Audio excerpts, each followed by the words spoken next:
What's up, guys? How's it going? Ron here. This will be my first tech related video. In this video we are going to talk about all the devices that I own. Majority of them are Apple devices, but there surprisingly is one Android device that I do own that's still lingering around. I don't use it, but I still have it. Little disclaimer, I'm sorry for the shaky video. I don't have a tripod or a stand or anything yet, so I'm kind of just working with my hand here. So let's get started with the video.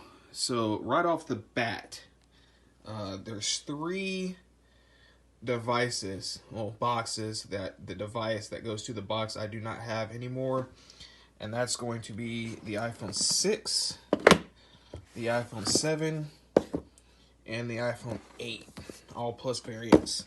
So we're going to take those out and put them to the side. Try to zoom out here a little bit.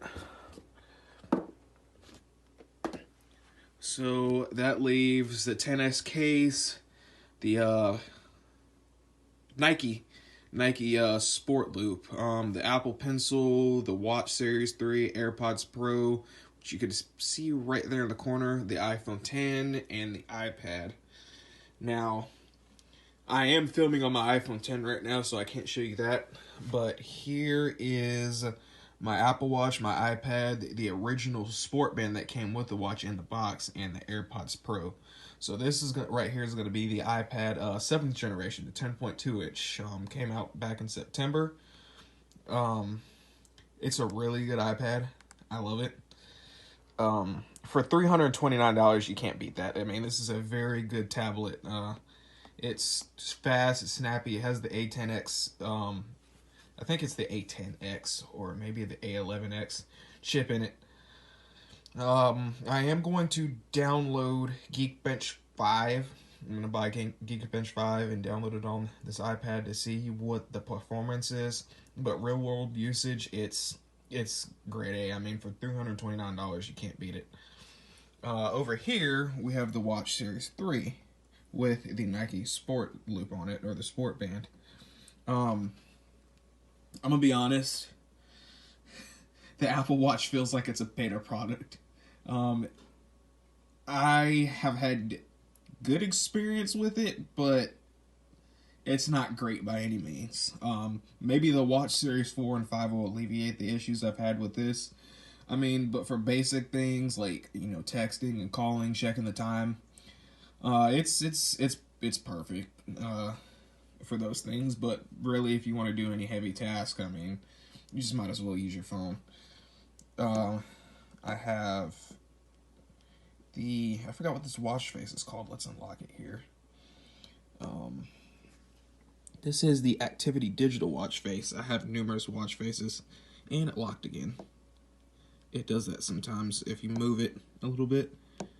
So you got the Series watch face, you got modular. I mean, these are all the older watch faces. This is a Series 3. So for you Apple Watch guys and non-Apple Watch guys, the older Apple Watches don't get the new watch faces when the new Apple Watch is coming out. So that kind of sucks. But I mean, you got Toy Story Time Lapse Utility, Numerals Duo, Numerals, Activity Analog.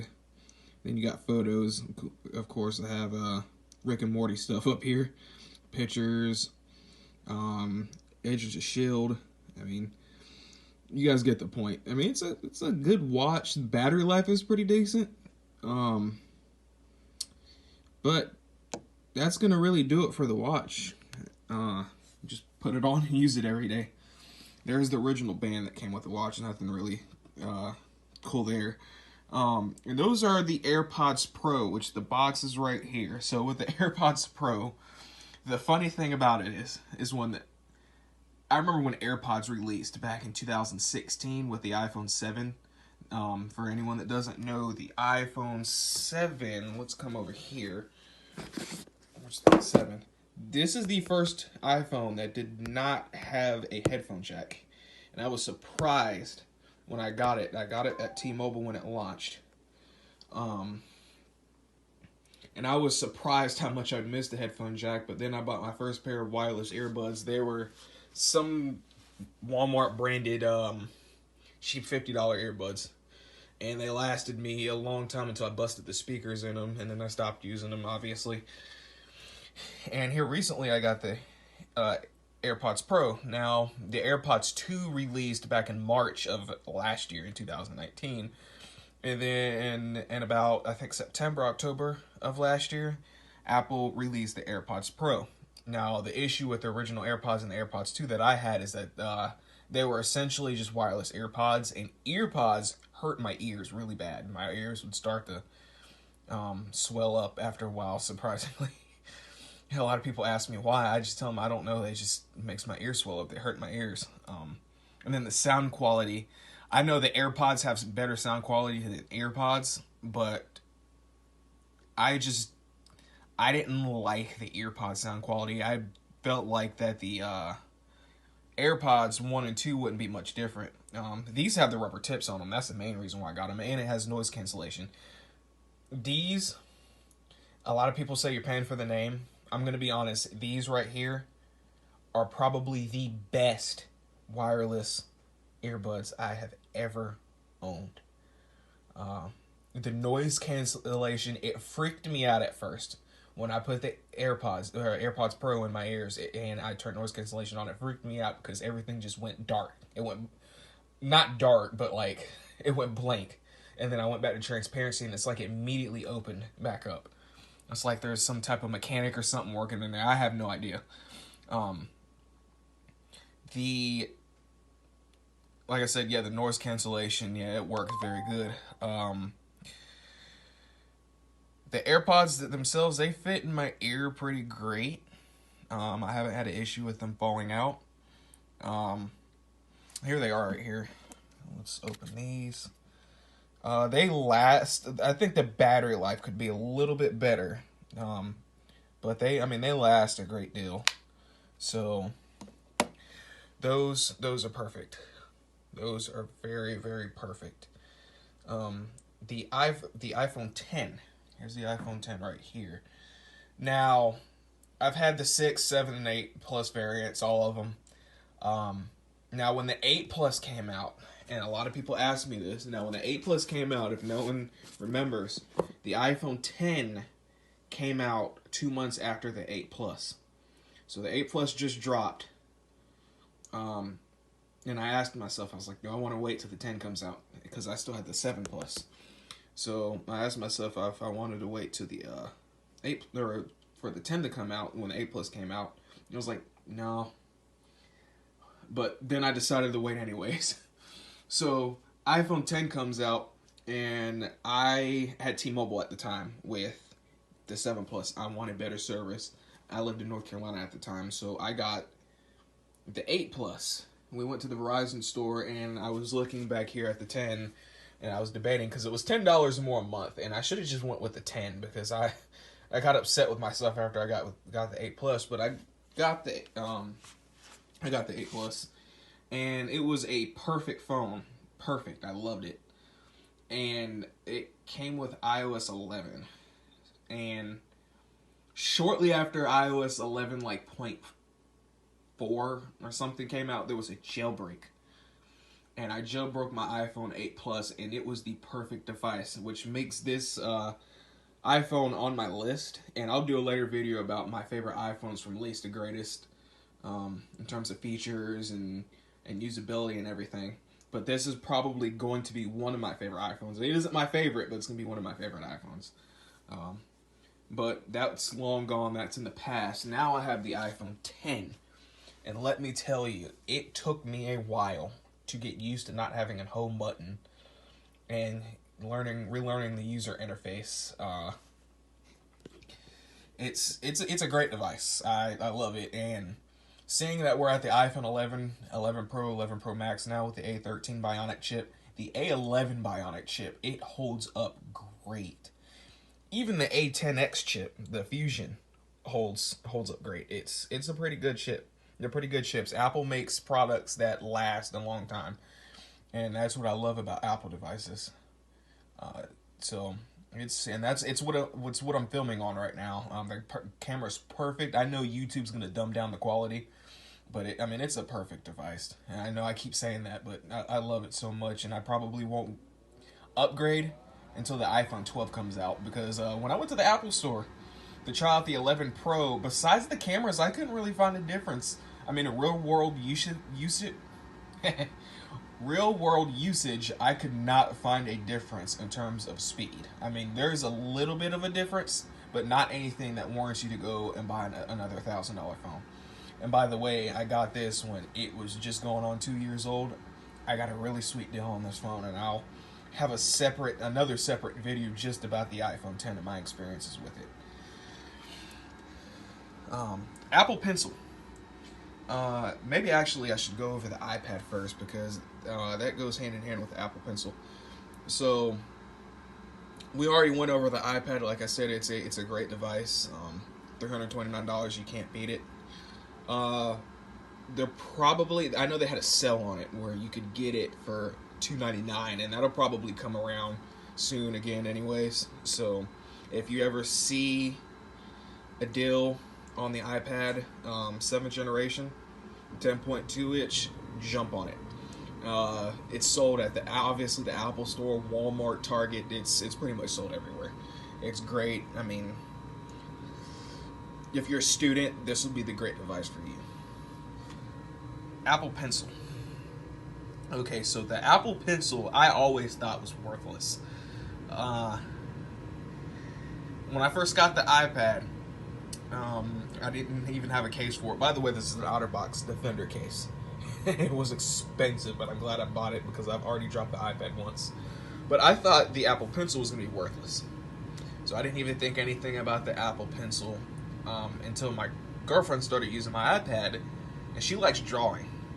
And from the videos I saw on the Apple Pencil and the Apple Pencil 2, for you guys that don't know, the Apple Pencil 2 is for the iPad Pro line, because it magnetically connects to the side, and that's how it charges. Any other iPad doesn't do that, so it has to use the older Apple Pencil. But I thought it was going to be worthless, and she likes drawing. And I was watching videos about the super low latency on the Apple Pencil, because that's my deciding factor, is latency. If I'm going to draw something and whatever I'm drawing drags behind the Apple Pencil very slow, I'm not going to buy it. It's not a good experience for me. But I was looking at the super low latency on the Apple Pencil, and I was like, well, maybe we should try it out. But I told her, I was like, I'm not buying it. She was like, well, I want to buy it. And she's like, come on, we're going to Walmart. So we go to Walmart. $104 later for a pencil.